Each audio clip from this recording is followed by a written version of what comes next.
convertirse en algo patológico. Por ejemplo, una persona que se ha sometido mucho al frío puede llegar a tener un resfriado si es que entra en contacto con algún otro microorganismo. O el calor, puede sufrir un golpe de calor, que es algo normal por la deshidratación, etc. Y es así que vamos a llegar a tener lesiones que sean reversibles y lesiones que son irreversibles. Y nuestras células siempre intentan que la lesión sea reversible por un mecanismo de adaptación. Entonces, ¿qué va a existir en esto? Un cambio de estructura y un cambio en la función celular. Cada uno de nuestros órganos y cuerpo puede adaptarse y puede cambiar y puede responder a la lesión celular.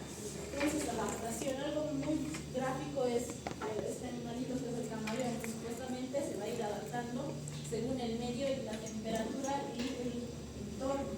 Del mismo modo, nuestras células pueden adaptarse. Ahora van a haber factores patológicos y van a haber factores fisiológicos que nos llevan a la adaptación. Por ejemplo, entre los factores fisiológicos tenemos al embarazo. Las mujeres en un embarazo pueden adaptarse, especialmente sus órganos reproductivos, como es el útero, va a llegar a adaptarse y poder albergar al producto de la gestación. Por otro lado, van a haber factores patológicos.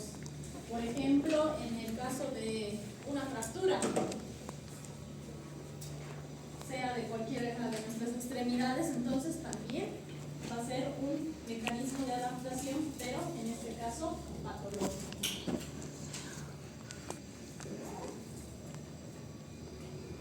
Entre los procesos de adaptación tenemos a la hipertrofia. La hipertrofia lleva a cabo, es un aumento del tamaño de las células. Entonces, estas son las células normales, digamos que estos son hepatocitos. Entonces, cuando existe un estímulo o un factor que produce adaptación, las células van a aumentar de tamaño, solamente el tamaño, no aumenta el número de células, solamente aumenta el tamaño de la célula. Hipertrofia, igual, aumento del tamaño de la célula. Esto se va a dar en células que tienen limitada la capacidad de división. No todas nuestras células corporales se van a dividir al mismo tiempo. Por ejemplo, si recuerdan algo de histología, ¿cada cuánto se van a reproducir las células del intestino, por ejemplo? Ya, aquí es su nombre.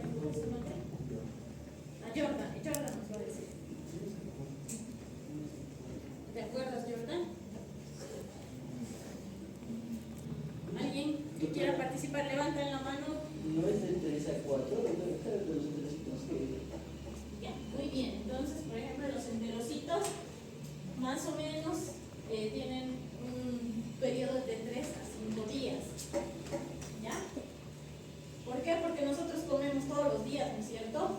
Entonces esas células no son tan fuertes porque solamente es un epitelio simple. Entonces, como comemos todos los días, incluso por el trayecto mecánico de la comida, estas células se van desprendiendo.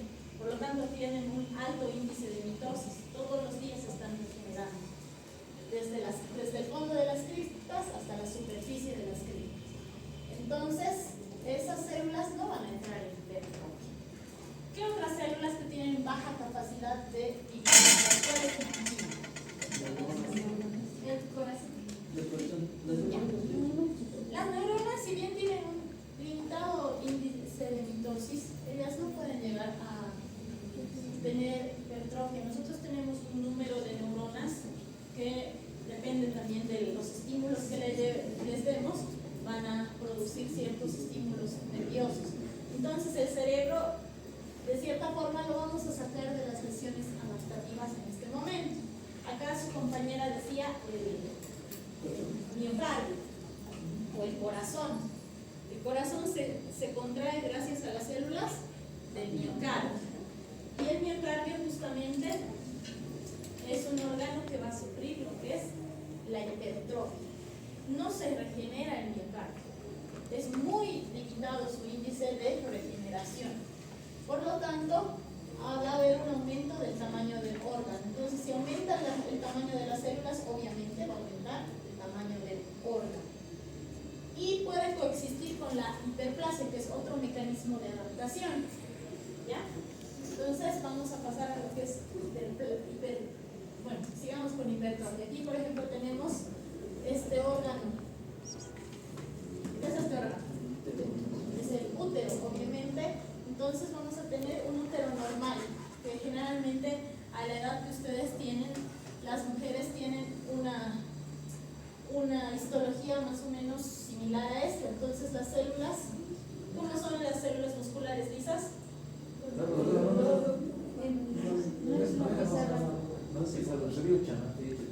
¿Qué?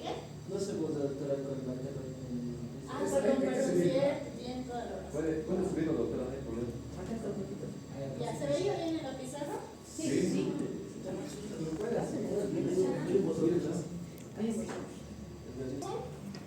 ¿Recuerdan histología? Ya. Entonces tienen un núcleo generalmente central y tienen una forma ausal. Entonces aquí tiene otra, y si llegan a hipertrofiarse estas, ¿qué va a pasar? Van a aumentar de tamaño.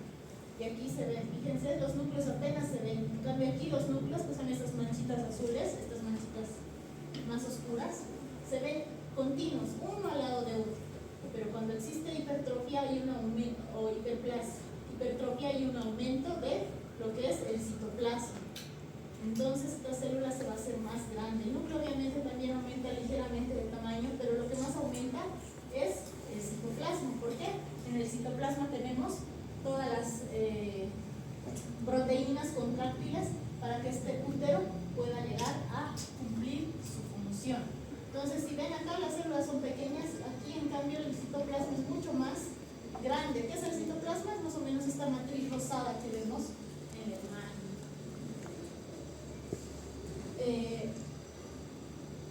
Algo también muy frecuente en el caso de la hipertrofia es el músculo esquelético. El músculo esquelético, entonces lo que ustedes llaman ponerse mamados, ¿no es cierto? O las chicas también, en este caso. Entonces, aquí tenemos más o menos un cuerpo normal y posteriormente cuando llegan a hacer ejercicio, sean varones o mujeres, se maman. Y también existe, ¿qué tipo de músculo es? Músculo estriado esquelético. Entonces las células son más alargadas, ¿no es cierto? Entonces estas fibras musculares también aumentan de tamaño. No es que se multipliquen las fibras musculares, sino solamente aumentan de tamaño. Lo mismo pasa en el corazón. Este es un corazón normal. En este caso ya no es un estímulo fisiológico, es un estímulo patológico. Por ejemplo, la hipertensión arterial. La hipertensión arterial hace que el corazón no pueda expulsar la suficiente sangre o el suficiente volumen cardíaco hacia el resto del cuerpo. Entonces, para compensar eso, lo que pasa es que la aurícula izquierda intenta aumentar el bombeo, por lo tanto aumenta el número no aumenta el número de células, aumenta el citoplasma y el tamaño de las células. Y lo que era un corazón normal, que debería verse así, posteriormente lo vemos totalmente engrosado con una cámara auricular mucho más pequeña. Entonces aquí tenemos las células, son las células llamadas células en pantalón, si ustedes recuerdan, que aumentan de tamaño. Fíjense, los núcleos son más grandes y el citoplasma obviamente es mucho mayor. Entonces las células cardíacas, que son las que no se regeneran, sufren hipertrofia. Ahora, ¿qué es la hiperplasia? La hiperplasia también es un proceso de adaptación, pero en esta va a haber aumento del número de las células. Entonces hay un aumento de la mitosis. En esta de hiperplasia lo vemos en órganos que tienen una capacidad mayor para poder dividirse. A ver, por ejemplo, ¿qué órgano piensa?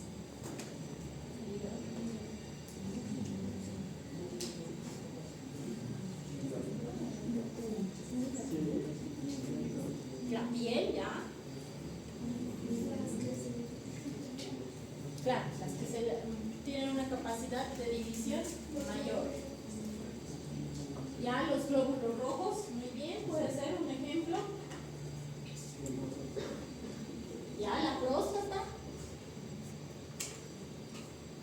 Entonces, ¿cómo? Ya. Aquí algo importante está diciendo. ¿Cuál es tu nombre? Ya, Romario. Me voy a ir aprendiendo algunos nombres. No me voy a aprender de todos porque son muchos, pero de algunos que otros me voy a ir aprendiendo. ¿Ya? Vamos a tomar todos los ejemplos que han dicho. Su compañero, por ejemplo, decía que los glóbulos rojos se multiplican constantemente, ¿no es cierto? Y acá nosotros en la altura, para compensar la captación de oxígeno que se da normalmente a nivel del mar, nosotros necesitamos mayor número de glóbulos rojos. Entonces, podríamos decir que sí entra en un proceso de hiperplasia. Nosotros tenemos más hematocrito, mayor número de glóbulos rojos y de hemoglobina, debería suponerse, pero no siempre ocurre, ¿no es cierto? Pero sí es un buen ejemplo, que cuando ya se hace un proceso patológico se llama eritrocitosis. Después decían la próstata, otro de sus compañeros. La próstata, cuando ya los varones llegan a cierto límite de edad por una disfunción hormonal, la próstata va a llegar a hipertrofiarse y ahí sufrir hiperplasia. Ambos procesos pueden afectar a un mismo órgano, como es el ejemplo de la hiperplasia en el caso de la próstata y en el útero. Entonces, la hiperplasia puede acompañarse de lo que es la hipertrofia, pero algo importante es que siempre es patológico, no siempre va a ser fisiológica, puede ser patológica. En cambio, la hipertrofia puede ser más relacionada con procesos fisiológicos, pero esta va a ser mucho más patológica. Y algo que decía su compañero es que se asocia con el cáncer. Entonces, una hiperplasia puede llegar a convertirse en cáncer, ¿ya? En cambio, la hipertrofia jamás se va a convertir en cáncer, nunca. En cambio, la hiperplasia, sí, eso es pregunta de examen.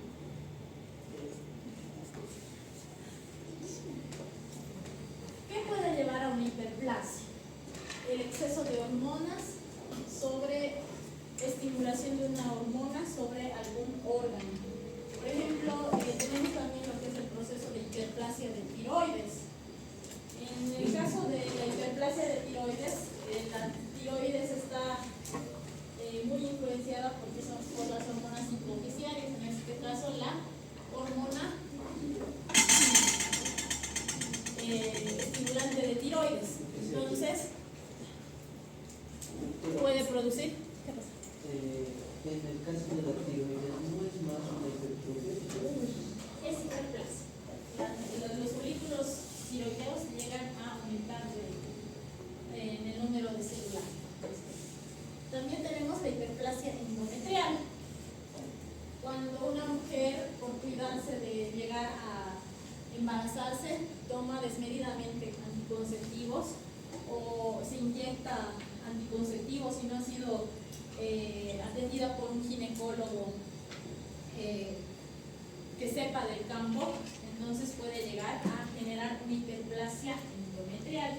Esta hiperplasia endometrial va a ser patológica, por lo tanto va a obtener sangrados anormales.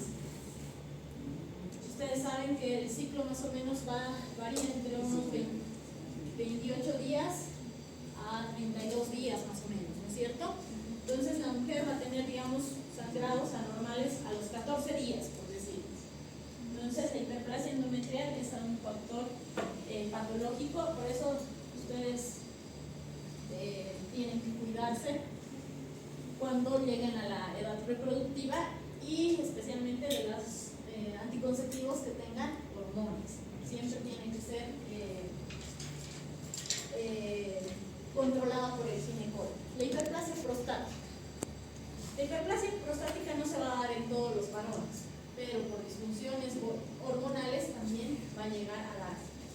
Otro proceso de hiperplasia, una de sus compañeras hace rato hablaba acerca de la piel, que es un órgano que sufre hiperplasia.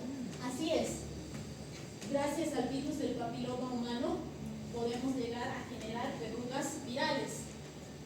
Entonces, el virus del papiloma humano no solamente va a producir cáncer de cuello uterino, sino también lo podemos tener en la piel y pueden existir verrugas completamente benignas, ¿no? Después tenemos la hiperplasia de la médula ósea. Este mo significa médula ósea, como decían. El ejemplo más frecuente aquí en nuestro medio sería la hiperplasia de glóbulos rojos, que se traduce en una eritrocitosis. Volvemos a hablar de la hiperplasia del endometrio. El problema con la hiperplasia del endometrio es que puede llegar a convertirse en lo que es una neoplasia, carcinoma endometrial. La hiperplasia de tiroides, ya hemos hablado de ella. La hiperplasia polifoide. Algunos de nuestros órganos, cuando sufren demasiada estimulación, pueden llegar a producir pólipos, que son estructuras arboriformes conectadas en el órgano. Por ejemplo, tenemos el ejemplo de la vesícula biliar. En la vesícula biliar, si nosotros comemos demasiada grasa, pueden formarse pólipos colesterolócicos.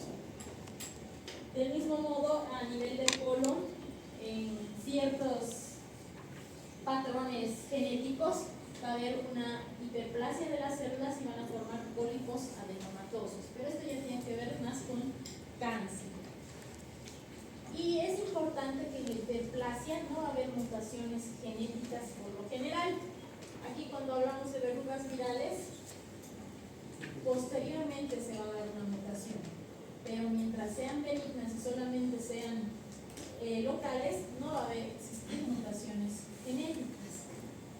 Y es importante que la hiperplasia sí se asocia con lo que es una proliferación tumoral. Aquí tenemos, ¿alguien reconoce este órgano? Muy bien, es tiroides. Entonces, estos son los folículos tiroideos. ¿Esto qué se llama? Exacto, es el coloide. Este coloide debería estar en toda la lámina, en todo el órgano.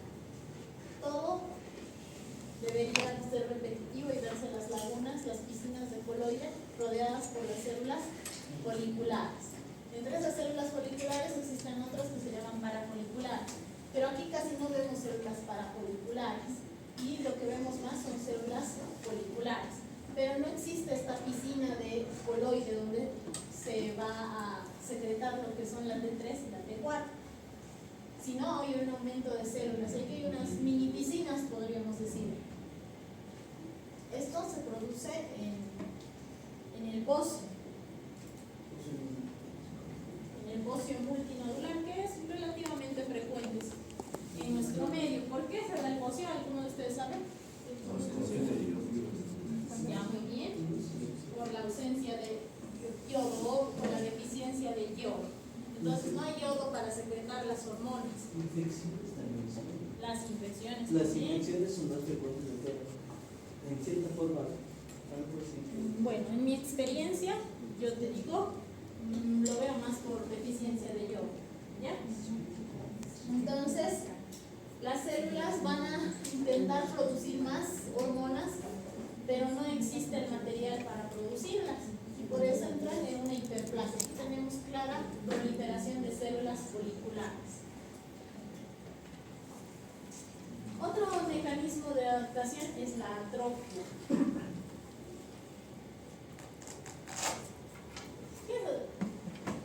¿Qué ejemplos me pueden dar de atrofia? Aunque ahí les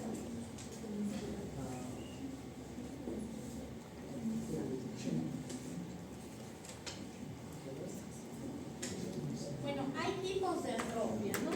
Pero la más representativa es la atrofia muscular. Entonces aquí alguno de ustedes empieza a hacer ejercicio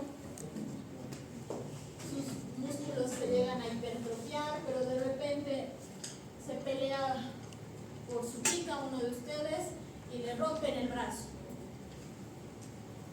El hecho de que ustedes no puedan mover el brazo durante el proceso de curación de ese brazo va a hacer que ese músculo se atrofie y sea más delgado.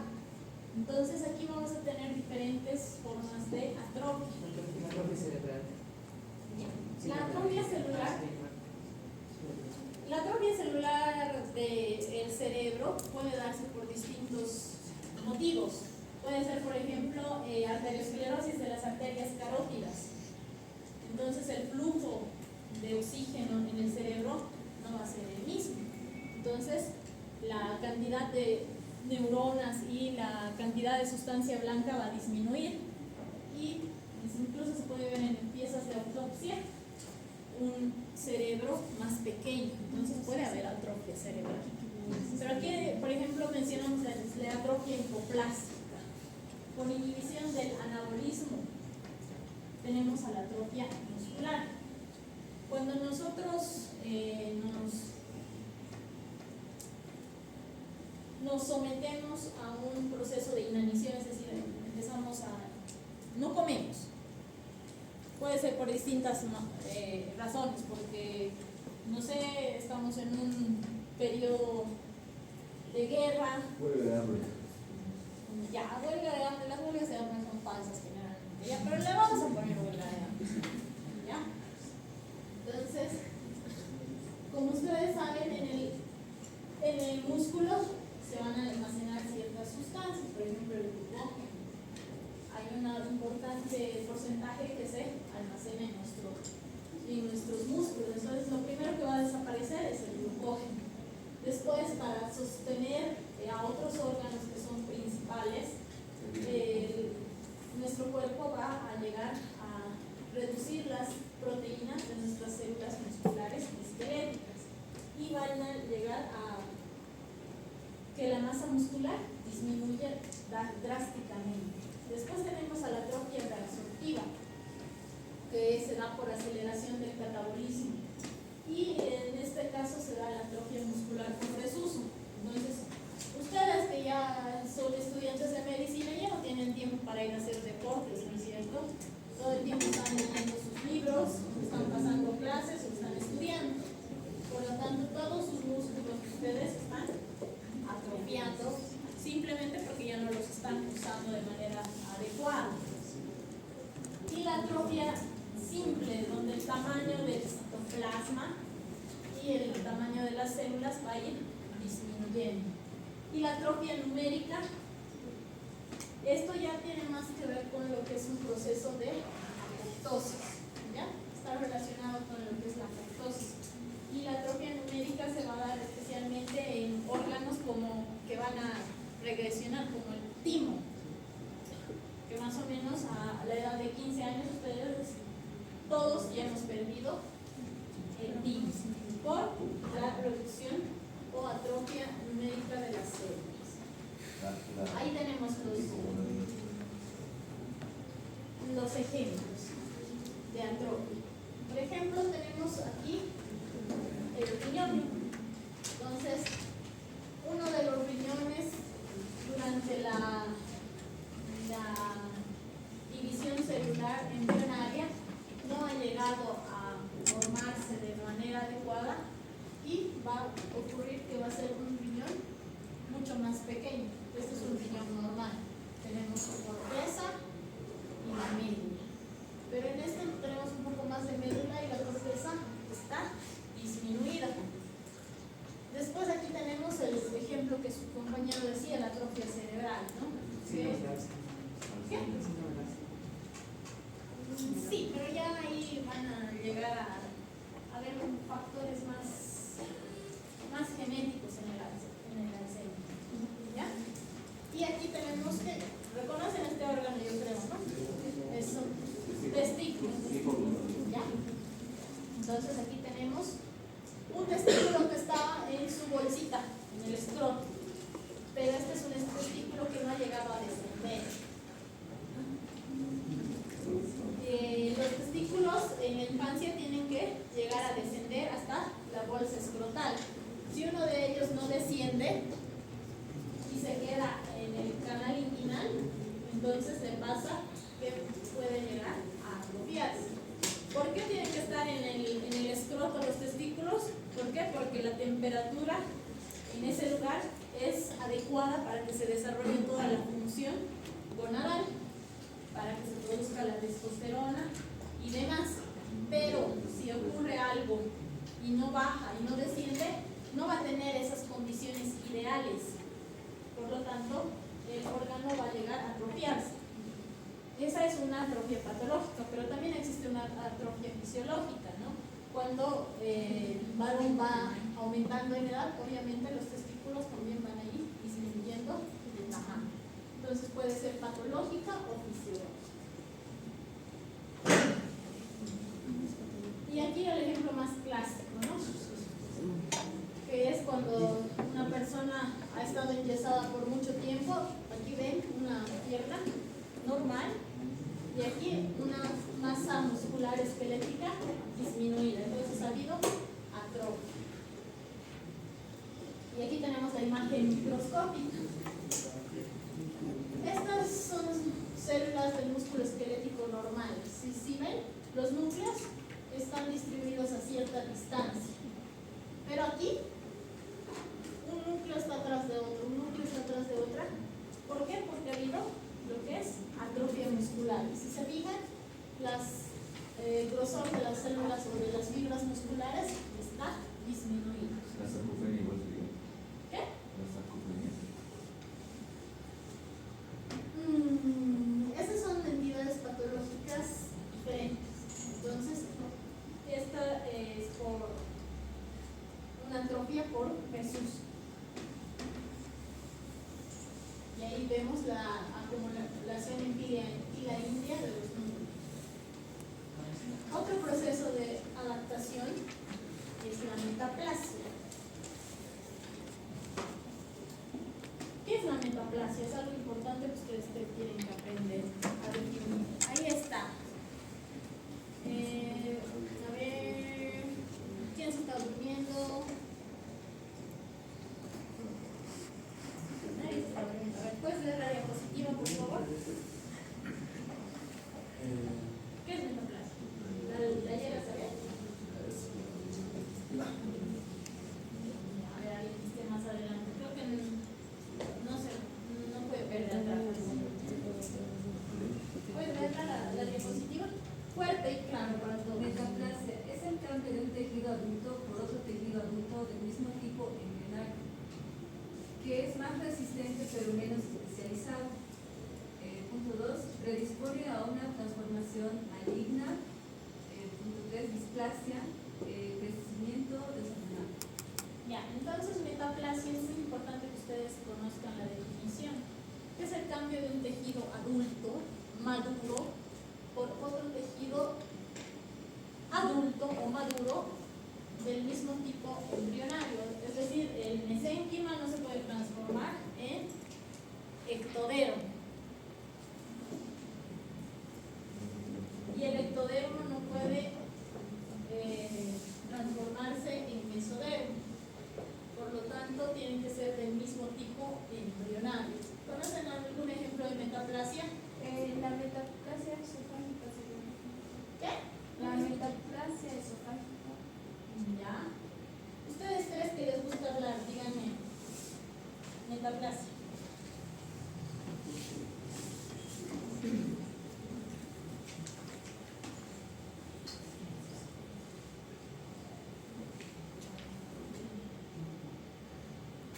Ya, espera yo. ¿Qué dicen tus tres compañeros? ¿Ven? ¿Ven la diapositiva? ¿La leí?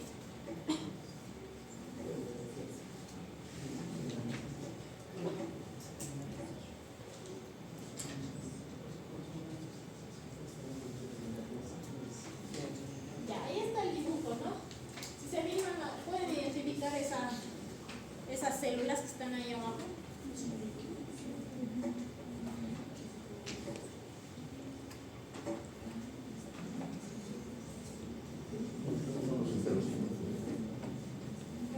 Son los enterocitos.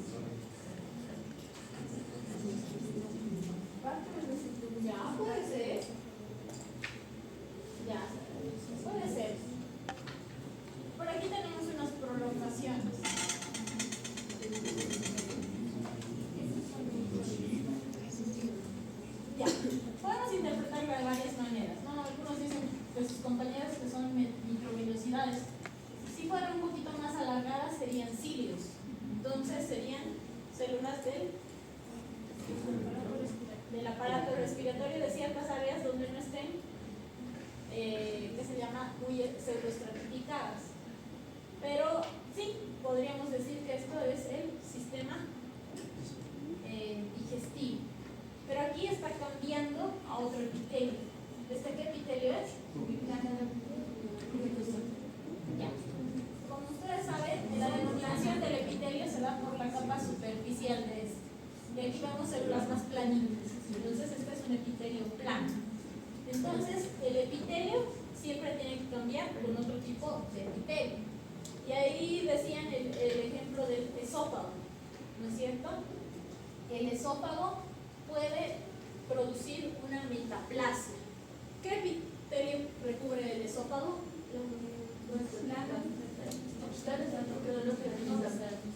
Ya, muy bien, plano estratificado no queratinizado. ¿Por qué el epitelio del esófago es plano estratificado no queratinizado? Porque el esófago solamente, ¿qué hace?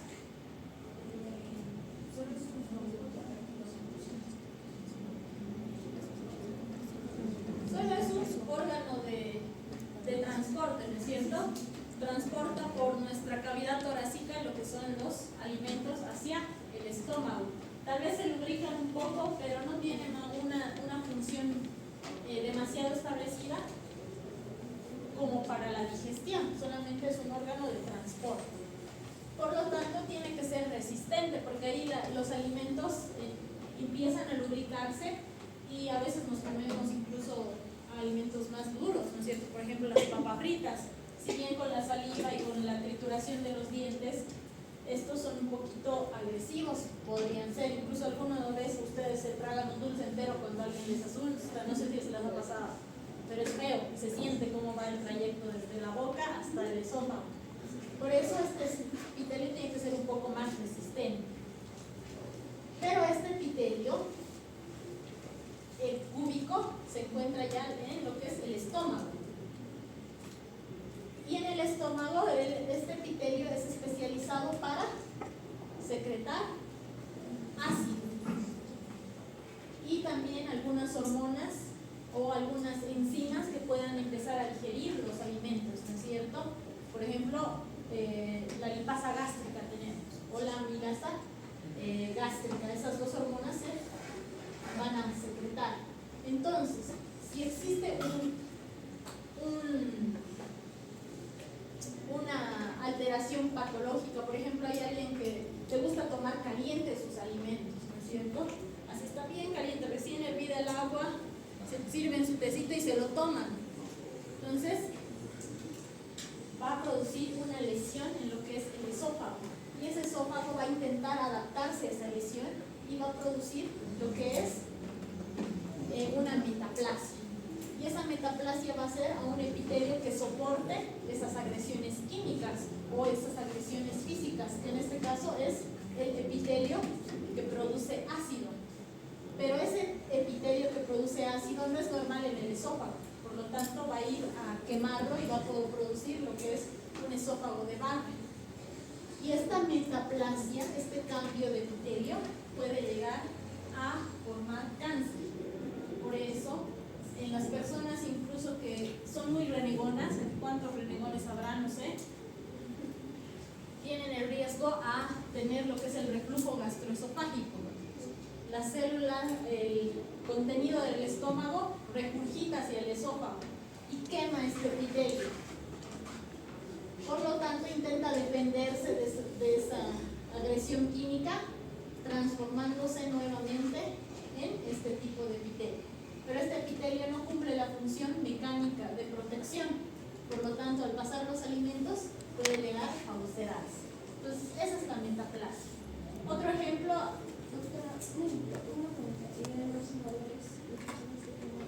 Exacto, ese es otro ejemplo. ¿Cuántos fuman de aquí?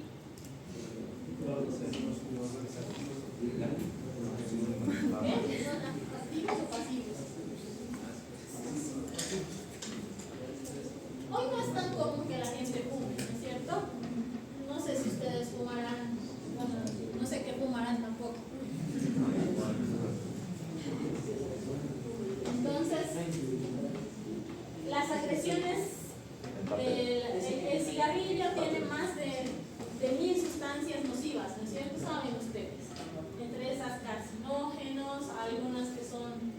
sustancias aditivas y demás. Pero entre esas sustancias van a ir dañando el epitelio respiratorio. Y ese epitelio respiratorio, ¿qué tipo de epitelio es? ¿Cómo se llama ese epitelio?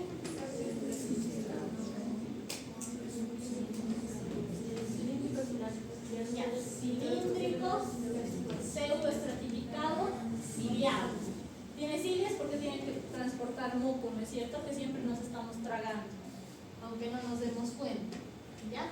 Entonces esas cilias impulsan el moco hacia afuera, hacia lo que es el tracto digestivo, y nosotros todo el día nos tragamos nuestros mocos. Pero si ese epitelio cambia a un epitelio escamoso por el estímulo nocivo del tabaco, no va a haber quien saque ese moco, ¿no es cierto?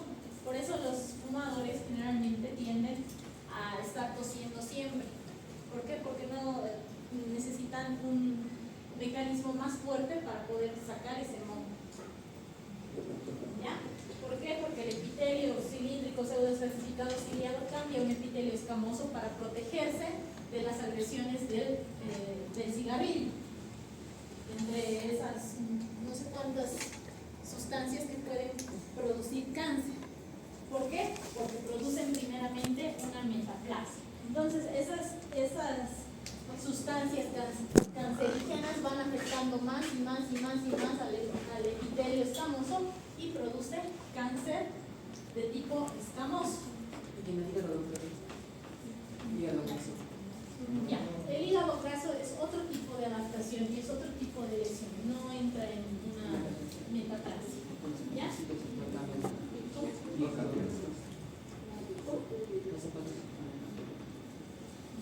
No cambia. En sí, las células de hito, los hepatocitos, ¿de qué hoja embrionaria vienen?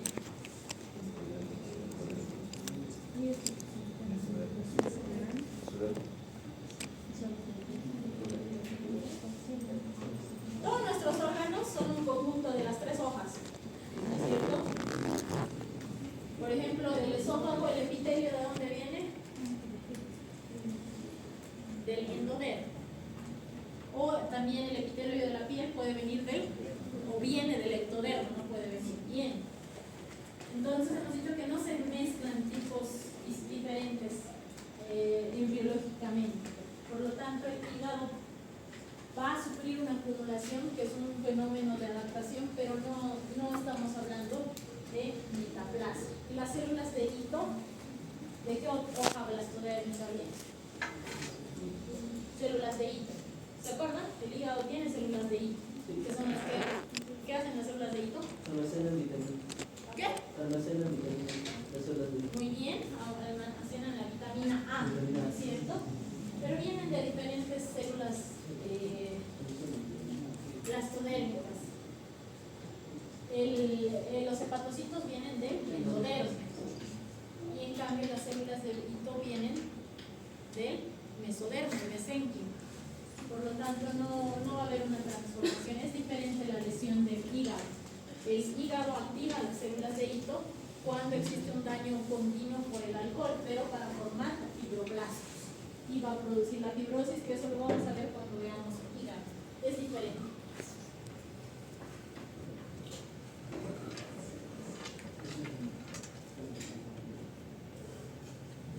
Ya, entonces, la metaplasia puede llegar a una displasia. ¿Qué es la displasia?